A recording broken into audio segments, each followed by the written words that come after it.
Hi everybody, and welcome back to the Hobby Dude 007 channel.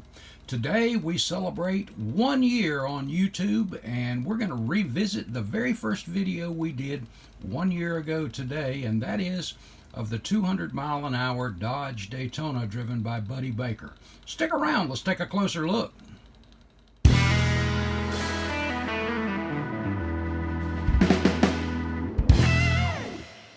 Hey guys, before we get to the Daytona, let me just say thank you very, very much. It's been 1 year since we started the channel, and I had no clue if YouTube was for me, if it was going to work out. And you guys have been a huge support. Your thumbs up keep me encouraged to keep going. Your thumbs down help me to do better. And the comments, guys, I know you could just leave a thumbs up and that'd be the end of it. But when you take a few seconds or a few minutes to type out something, hey, that's precious time out of your day. And I noticed that, and I appreciate that very, very much. It's an encouragement. I have learned a lot from you guys too. So every now and then I get called out on something that I might have missed in research or something like that. And I don't mind that at all, because I learn. And that's what this hobby is all about, is us learning together. So thank you again, and let's get over, and in view of that very first video being just a slideshow and some music, again, I didn't have a clue what I was doing. I didn't have all the equipment I needed yet. So I want to go back, revisit that video, and give you a little background. Stick around. Okay guys, a little history on this car. I built this car in 2006, and I think its debut was at Toledo in 2006. I actually started in 2005 as far as the research goes, and as you remember, I love research. I learn something new. Even though I've been around stock cars, every team does something a little bit different. So I learned something new about particular teams and configurations and things that make me go, ooh, that's pretty cool. But research is one of the big things, and with the internet, it's right at our fingertips. We can find pictures, articles, there's all kinds of great stuff, but I still like to go back to my old publications sometimes too. I still have a lot of old stock car magazines, circle track magazines, hot rod magazines, and I love doing that. But anytime I could find a specialty book on something, I always did that. This book, the Chrysler Corporation Stock Car Racing Stables of the late 60s, is really cool. It starts about 66 and it goes up to 69, and I've marked a couple pages here. There's a whole section in here on the wing cars, and that's really cool because there's other stuff. And by the way, it goes, like I said, back to about 65, I think, or 66. But great information, and I love reading this stuff. And here's a page that's dedicated to the Buddy Baker, who broke, of course, the 200-mile-an-hour barrier. And you'll notice this is not the blue number 88. It's the Cotton Owens number 6. And they were at Talladega testing and actually broke the record, but because NASCAR's official timekeepers weren't there, it didn't count, I guess, so to speak. So they went back, and with the Woodward Garage Chrysler Corporation Daytona number 88, and Buddy again was driving, and that's when the record was broken.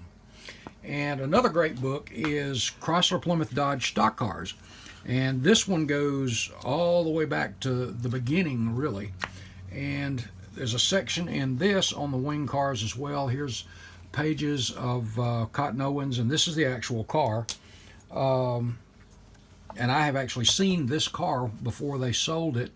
Cotton Owens sold it, and in the garage here in Spartanburg. By the way, I'm from Spartanburg, South Carolina, and Cotton's garage was only a few miles away, so I've been privileged to speak with he and David Pearson about things before their passing, and it always fun stuff, really fun stuff. But this is the Cotton Owens Daytona, and next up was the 88 car. Now this car is actually, what you see pictured here is in the International Motorsports Hall of Fame Museum at Talladega. But this is a replica. This is not the actual car. If you want to read an interesting story, go back and pull up and look at that Daytona that the actual car that broke the record, it's got a wild history. Stolen after this, recovered, stolen again. It's just a crazy story, but it's good reading. But these books are just chock full of just great information. And anytime I'm doing a particular project, I try to zero in and gather and compile all my information in either a folder or a booklet. And this is my book. Most of the information I was able to obtain came from Cotton Owens, so I put the Cotton Owens Garage seal down here. And just great information. Picture of the car the day that it actually broke the 200-mile-an-hour barrier, and put a Dodge in your garage there on the cowl venting, and I'll get into a little bit about that decal in a little bit. Other pictures, here's that great picture of Buddy with the chalkboard 200.447 standing under the wing of the car, and there's just a lot of stuff. The wing supports, that was one of the things I needed to know, was what the wing supports mounted to the frame rails that went up into the wings, what did they look like? And if you're doing a Superbird, check them out because they're a little bit different than the Daytona. Great information from the website Aero Warriors. Good pictures, good information. Then you've got the press release, the information, and a little bit of a bio on Buddy Baker from Talladega, the day the record was broken. Other pictures of the museum car, and some other pictures that I collected through Cotton Owens. Check out those drum brakes. Isn't that cool?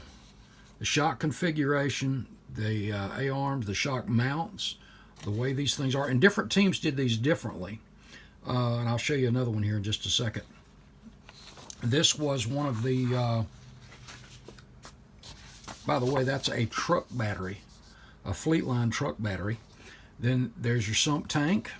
And you notice this is on the driver's side, right in front of the driver's side tire. There's your, the fender covers that up. That's a weight thing there. Inside the engine compartment of a Daytona. This one is a Superbird, and this one's a Ray Nichols. But I just want to do some comparison on some of the stuff, because as I said, a lot of the teams did things a little bit differently. I like this because you see that massive drum up here for the drum brake. But check out the ductwork, and this is, again, a Ray Nichols. This is a Superbird. Check out the way the ductwork is set up for the oil cooler and the plumbing for that. Isn't that nifty? I love this stuff. I love this stuff. And in the Cotton Owens, you noticed how the frames went straight up. And you notice the configuration on the shock mounts for this one. Again, different teams, a little bit differently. Rear end cooler. And we'll get into a lot of this stuff in the slides. Rear suspension. Fuel cell area. Car on the track. That's in the fab stages. And you'll see the Woodward Garage decal. This was on a race day. That car, by the way, that broke the 200-mile-an-hour barrier, you see the 88s kind of on the door there. They actually raced that car later, too. And then this is the day the record was broken. You see the Woodward Garage, the 6. There's Buddy's helmet from the Cotton Owens car. But you notice on the day the record was broken, you had the 88s all over the car except on the driver's door. It was blank. Now you notice on my model that I have the 88s on the door because it did actually race in competition. I liked that. And it's the same car that broke the record. It was just different, a little bit different number configuration or number package there. And I get called out on that every now and then, but you know what? I don't care. It's my model, and that's the way I like it. So I did it that way. But I really enjoyed building this thing. Okay, well, let's get over and let's take a look at that original slideshow. And this time, I'm going to narrate. Stick around. Okay, guys, Buddy Baker's 200-mile-an-hour 1969-70 Dodge Charger Daytona. On March 24th, 1970, while transmission testing at Talladega International Speedway, NASCAR driver Buddy Baker driving a Dodge Charger Daytona became the first man to surpass the 200-mile-an-hour barrier on a closed course. We looked at some of the research pictures on this car a little bit earlier, but we'll take a little closer look. Here we are.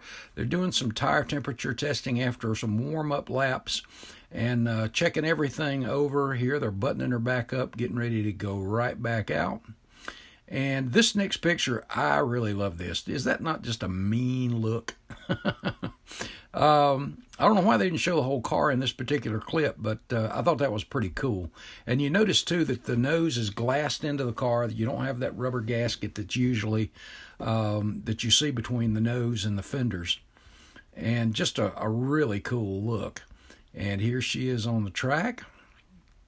And this picture is one of the only color pictures I could find. There's also some color footage. You probably find it on YouTube of, I think it's ABC Sports was at the track that day and filmed the record being broken. And it's a pretty cool video. Look it up. And here it is going through the inspection area.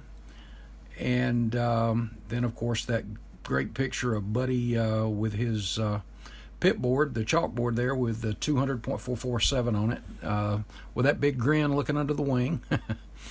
And, of course, advertisements galore came out of this. Goodyear had some ads for it. Here you see a Champion spark plug ad. And, of course, there was many publications, magazines, newspapers that covered the record being broken.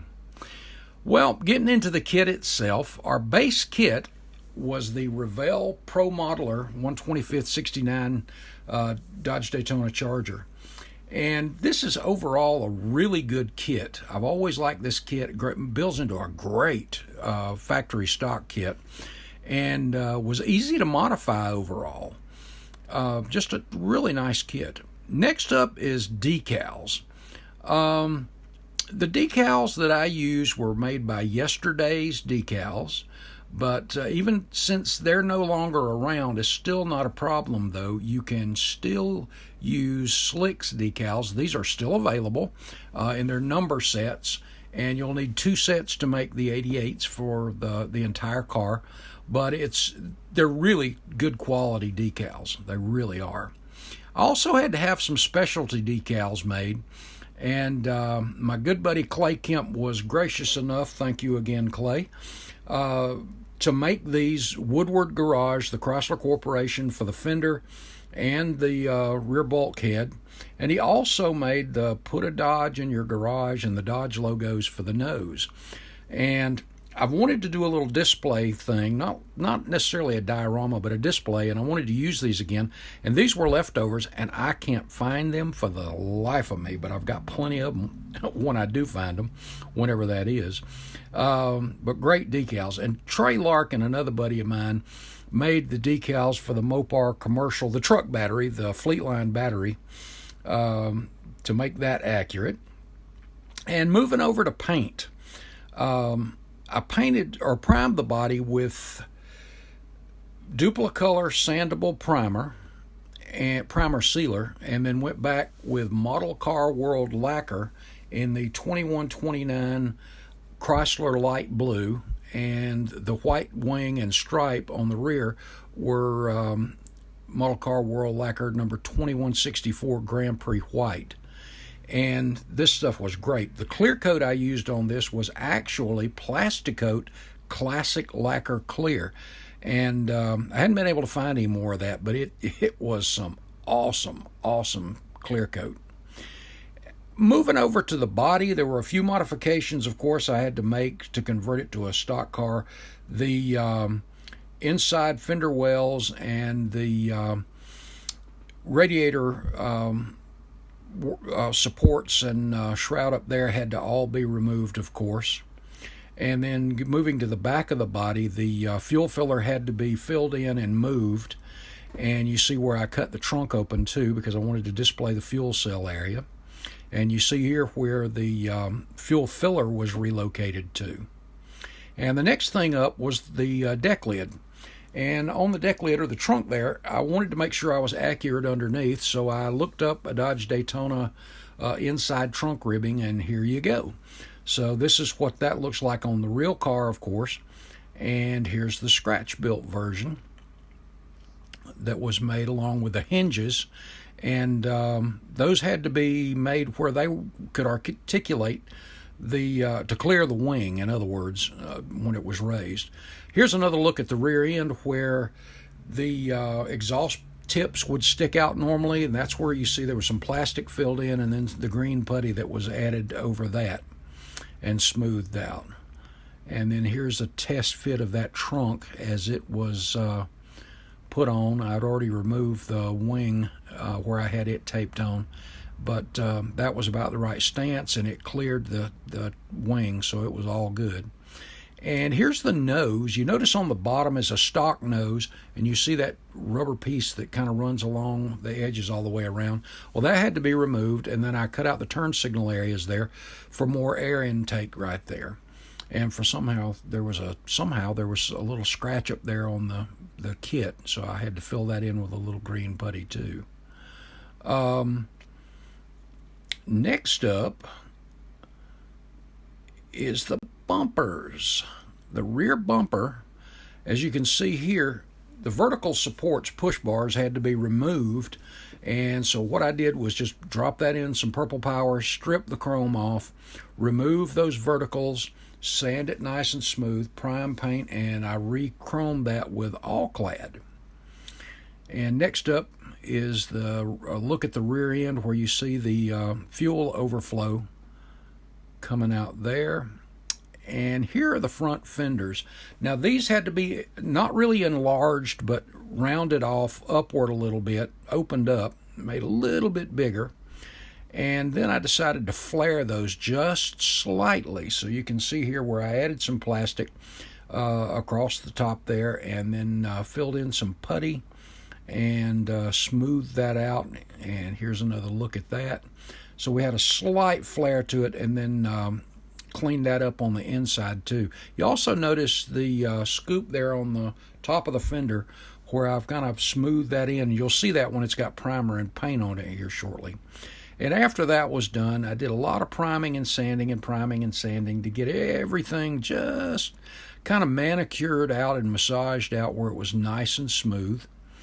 Then let's take a look here at the that scoop on the fender.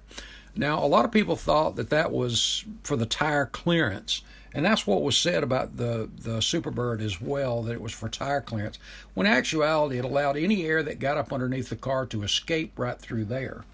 So it was an aerodynamic feature, and that was open. You could see the top of the tire if you look closely right through there. And in that case, I stuck my hand down in there and actually could feel the top of the tire. And here on the kit, you can see that has been opened up too. You can see through it, which I thought was a really cool feature. And you notice how all that's kind of glassed in around it from where that putty was. And here's the entire body in primer, a couple different angles, and a test fit on the hood and the trunk. You see the clearance on the wing back there too.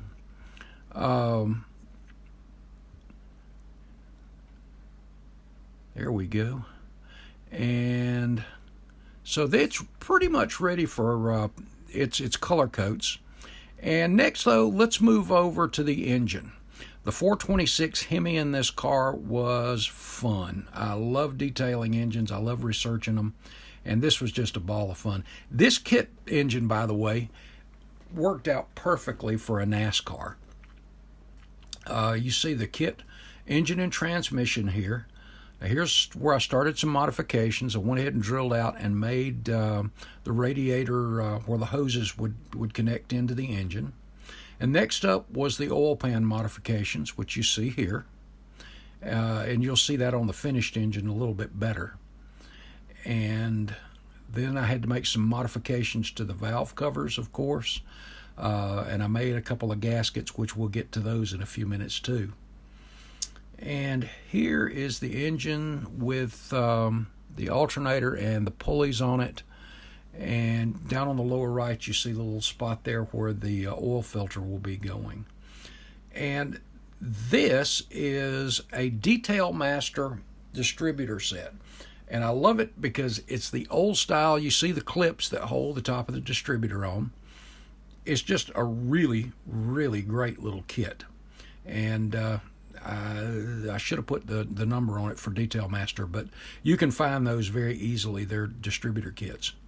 The headers were really a lot of fun. This is K&S, or excuse me, this is Evergreen, and the K&S collectors are down on the bottom.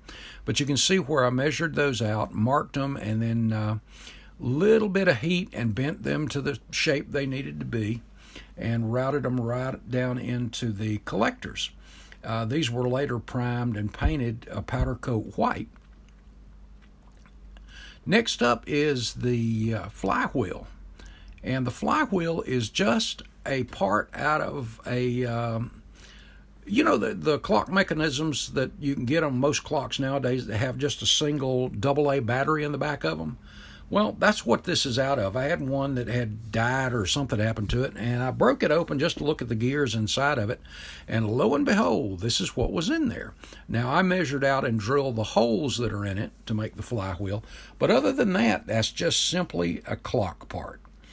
And that would later be primed again and then painted a metallic color.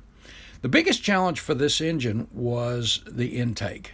The double plenum intake, or the bathtub as a lot of people call it.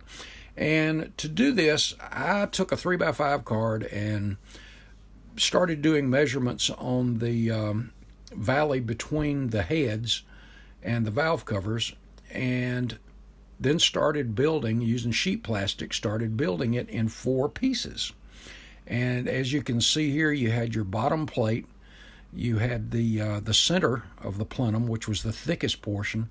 You had the bottom base, and then you had the top. And when you got that all together, I just took and sanded smooth around the edges, rounded them off a little bit all the way around. And then I took, as you see here, some Protec nut and bolt heads, and added those all the way around. And the brass strips that you see there are Aber weld beads in the smallest ones they make. So they gave some texture to it. And I then cast 2 or 3 of these things, resin cast, and I think they turned out really, really well. And here's a shot of it with primer on it. And another, and here it is finished in a metal finish, and with the finished carburetor linkage, fuel lines, everything on it. And I think it just really turned out well. I really liked it. And here's the engine with everything on it. You've got the oil intake lines. You've got a lot of the stuff. Since this engine was going to be displayed outside of the car, I had to make a engine stand for it. Then you see a lot of the loose lines and open fittings that are around the engine as well. Isn't that cool?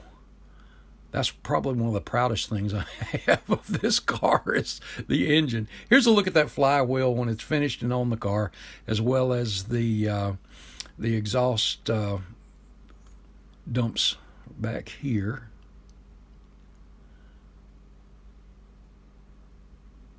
And just some really, really nice stuff on this engine. I really enjoyed doing this engine. Looking forward to doing another Hemi. Next up, transmission and drivetrain. This was a bit of a challenge too. The transmission was, of course, a 4-speed manual transmission, and I went ahead and did the bell housing in dark blue, added the model car garage linkage set, and here's a look inside the transmission. You see the fork there for engaging and disengaging the clutch. And up in that corner there's a little bit of rubber, and that allows it to actually function. And here's the drive shaft. This is back, of course, before they were white, and the teams pretty much run what they want to. And then the rear end itself. You see the brake drums here, the cooling system, which we'll get to more of that a little bit later. The shock mounts, all of that stuff here on the leaf springs. And you notice the fork where the drive shaft connects to the rear differential. But this was a lot of fun. And then we get into the chassis and roll cage. This was probably the most time consuming out of everything I did, because as you see here in this picture, the chassis had a lot of modifications to be made. I had to remove about everything that was stock there, open up some stuff. You see, if you take a minute, you'll see a lot of differences here. And of course, where the frame rails were a little bit hollow, I had to fill those in with a little bit of plastic and then putty them back up. And was going to have to rebuild some stuff there. Here you still see the motor mounts on it, and those would be removed. And notice in the rear that I removed all of that material back there where the gas tank and all that stuff was, because that had to be rebuilt and the proper fuel cell added. So here's a look at that with the sheet plastic added back there and the new fuel cell installed. And here's a look at the photo etch leaf spring hangers. There's 4 of those, 2 in front and 2 in the rear of the wheel wells. And the next thing, if you watched my video on making floor pans out of the like pie pan bottoms and stuff, that's what this is. So in that the trunk was going to be open, you were going to be able to see that, and so I wanted it to look realistic. So I added those inside with a little bit of epoxy up underneath them. And I think those turned out really, really, really well. And the other modification that had to be made was I had to have a place for that 4-speed to go up through from the transmission into the car. So here you see where I built the transmission box, or excuse me, the shifter box up through there, so that would come up through the floor. And I think that turned out pretty well. The next thing up was the shock mounts. You see here that these had dual shocks on each side, so you had 4 shocks back there. And the cool thing about this too is notice that the shock shafts are covered with old shifter boots. And in this picture, this is the one from the number 71 K&K insurance car at Talladega, and you notice they're using the same thing on theirs as well. Same configuration and using those shifter boots, which was really kind of cool. And of course, all of this, the dual bars, all that had to be scratch built. And here you see that. And you notice I also made new wheel well tubs, and got to have everything puttied up here. And here's a look straight on it. This really was a lot of fun. It was a lot of work, but it was a lot of fun. And here's a look as I started to scratch build some of the parts underneath the front end. And there's no K-member that you typically see on a Mopar in this car because the suspension had to be reworked. And here's a look at the overall modifications to the chassis thus far anyway. And when I got that far, and here's a look with the roll cage in it of how the trunk looked before the fuel cell was installed. And I really like the way that turned out. And of course, here's a look at the roll cage in its raw state. And about ready for primer. There was a few other little things. Here's the engine bay area pretty much wrapped up. And another view of it from the bottom.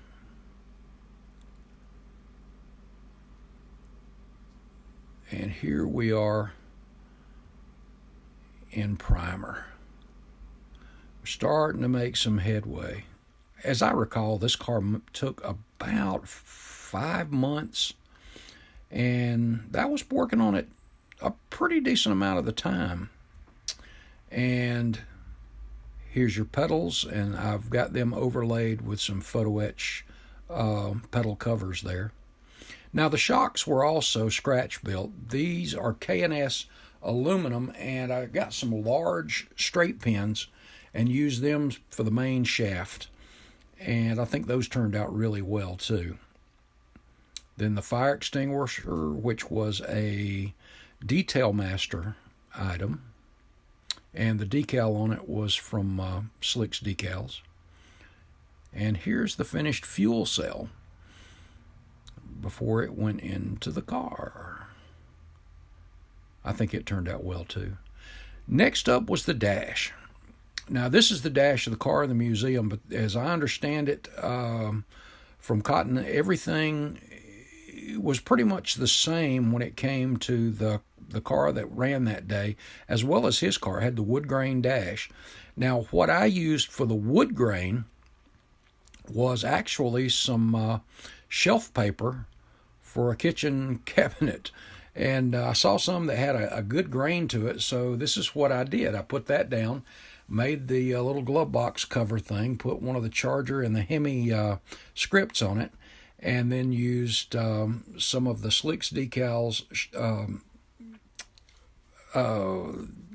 gauge faces, and I think it was Detail Master. It might have been Model Car Garage, the little photo etch rings that go around those, and then I put just a drop of clear nail polish over them and smoothed them a little bit so it gave them like a glass cover to them.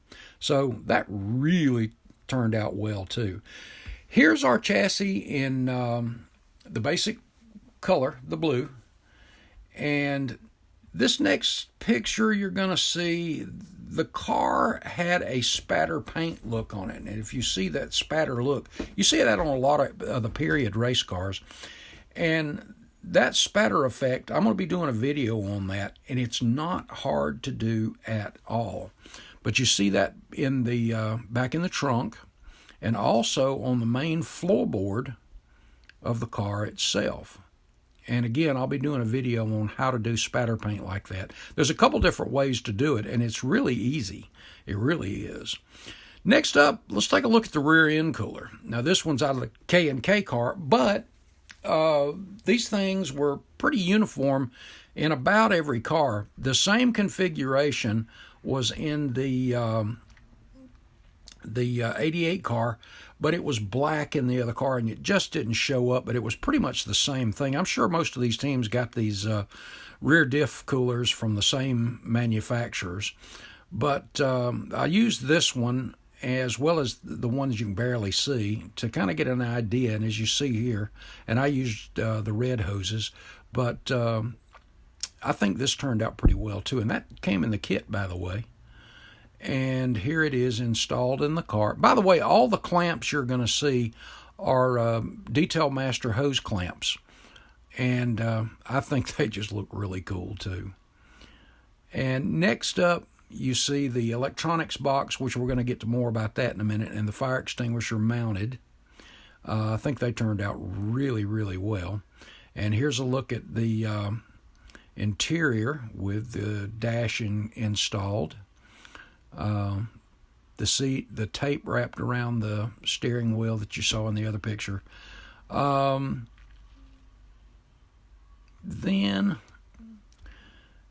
the seat belts. There we go. The seat belts were a blue material. They're the 5-point harness with a quick release behind the seat. For the emergency cruise, and then here are the seat belts that I did in mine. Here's a look at the bulkhead with a Woodward garage on it. I think that just looks great. And you notice the little shifter boots down there. And I just took one, cut the shifter off, cast the other ones so I had extra ones to spare. Here's a look under the engine bay. I think this turned out really well. Since the engine was displayed beside it, you notice the lines that are just hanging down. There's both electrical and cooling system lines just hanging there as though they're waiting for the engine to be installed. And here's a look straight down on it. You see the throttle linkage also hanging down there a little bit. Next, let's take a look underneath. Here you see the leaf springs, the shocks, the shock mounts, the brake drums, the rear end cooling vent down below the car, a little bit of the pipes, the bottom of that fuel cell, everything with paint on it. And then we see here from underneath the front, and you see the exhaust dumps, how they're connected there. Now normally those wouldn't be on the car till after the engine is installed, but I wanted to be able to kind of show that off a little bit. And then there's an aluminum strip across the front, and you see the pop rivets that kind of hold that on. And here's a look at inside before the deck lid was attached, looking down into the fuel cell area, and you see there the pop riveted areas that are put on connecting the chassis to the back end of the car. Here's a look at those wing supports again that are mounted from the chassis all the way up through the wing. And here's a look at the scratch-built versions for both right and left. And here's a look at them in the car.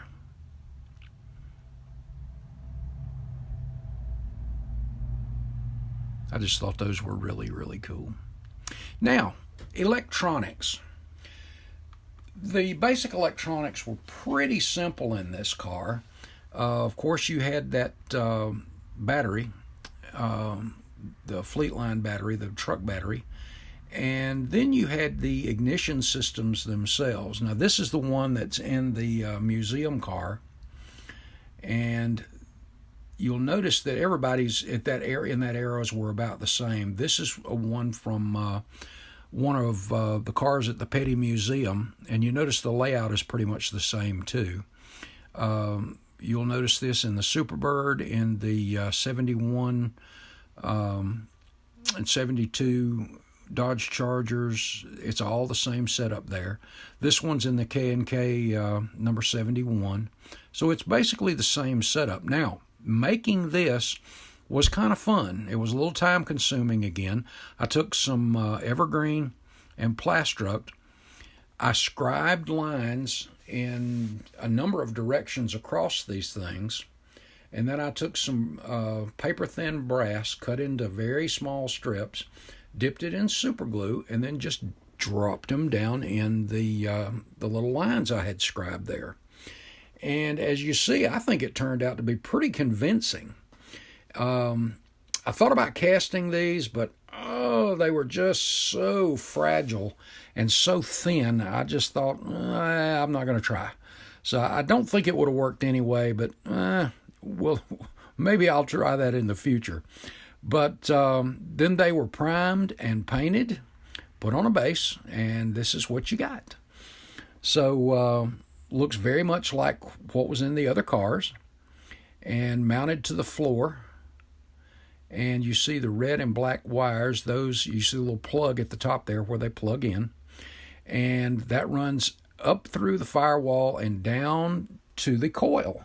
And you see the two wires going to the coil there, and then a coil wire hanging off that would be plugged in to the distributor cap.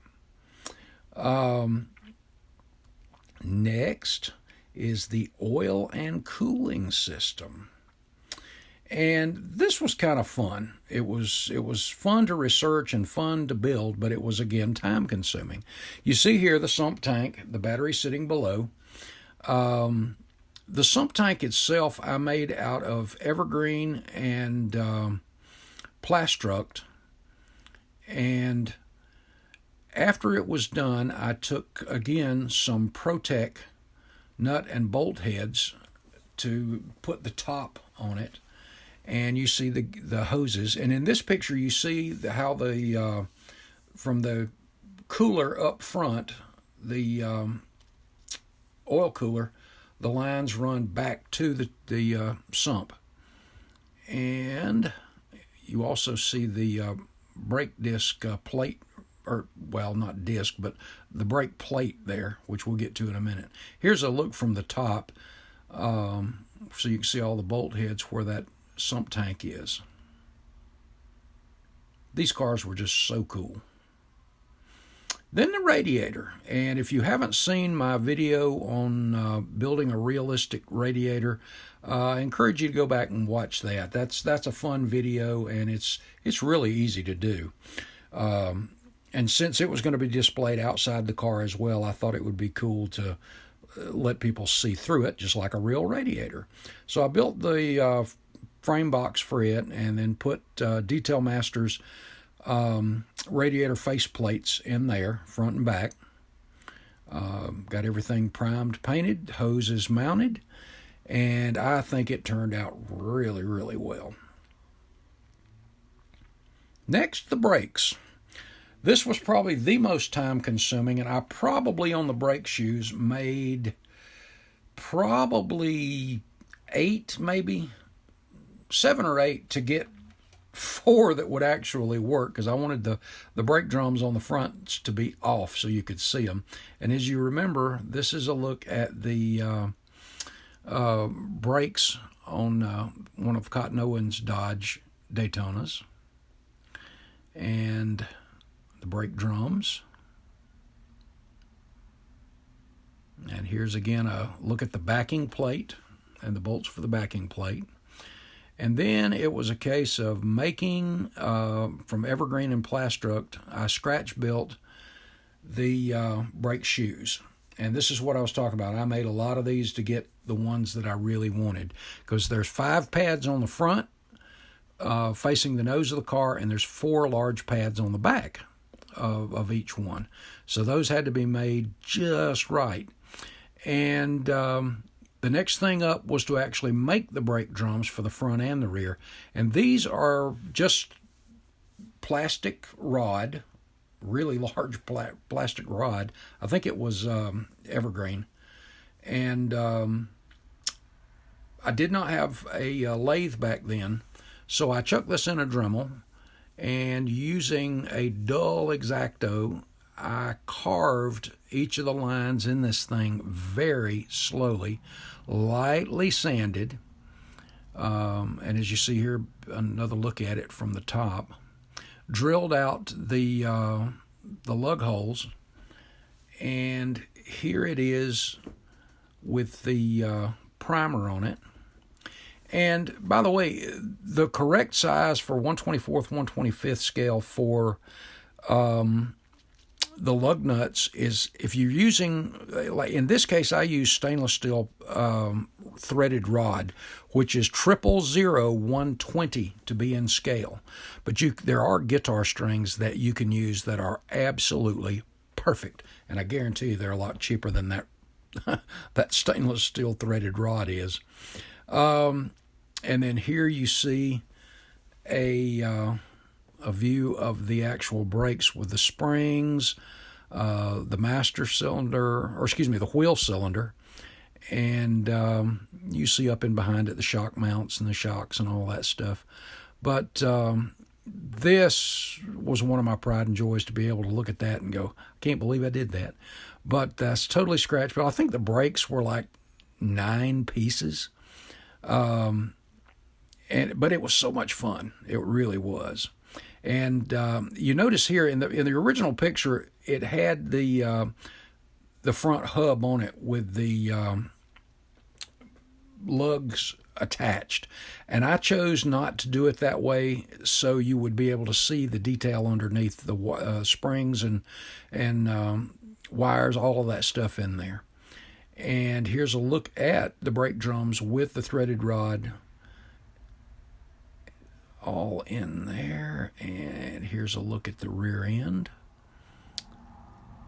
And next, let's look at the tires and wheels.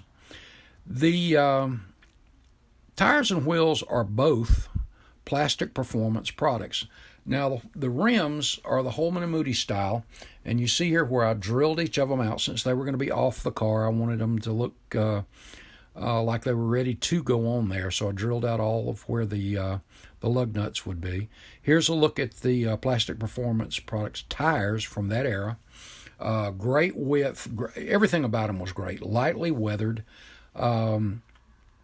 Really good products. I use Plastic Performance products, wheels and tires on about everything. And now let's get to that finished model.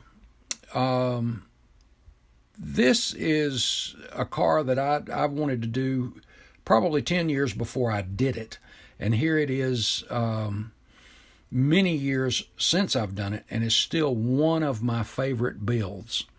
Here's a look under the hood. All of this aluminum work forward the radiator is all the aluminum from the bottom of a lasagna pan that's just been cut and bent into shape. And you see where I took the pounce wheels and made little rivet marks in them and used one of Clay's gorgeous decals, put a Dodge in your garage, right up underneath there.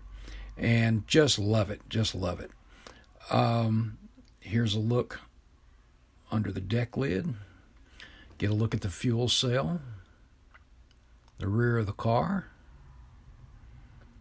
Look at the Chrysler Corporation Woodward Garage decal that's under the hood, or excuse me,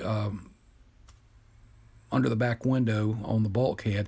And just to the right of the word garage, and I didn't find this until this car was well finished, but was the number 093. And doggone it. Of course, like I said, I didn't find that until way afterward. But that was fun. That was fun. And here's another look at the finished car, and you see through that scoop on the fender there. And here's a profile view of the finished car. How do you not love these winged warriors? And of course, the car wasn't going to be complete if it wasn't displayed with the old chalkboard that Buddy got flashed at him. And so I had to make one of those, and I scratch built an easel, stuck that on there so it would could be displayed with the car very easily. This was a car, like I said, that was on my list to do a long time, and I'm so glad I did it. It was a fun build. It was the first video I shared with you, so I guess that tells you something about how much I felt about it when I shared that video a year ago today. But this has been great. Guys, thank you so much again for all of your support. It means so much. I'm having a lot of fun. I want to do another wing car, but I've got some other stock cars in it lined up first. And this is just going to be great stuff. I hope this year is great for you guys. And I look forward to sharing more and learning more from you guys too. So God bless. Take care. We will see you in the next video. Thanks, guys.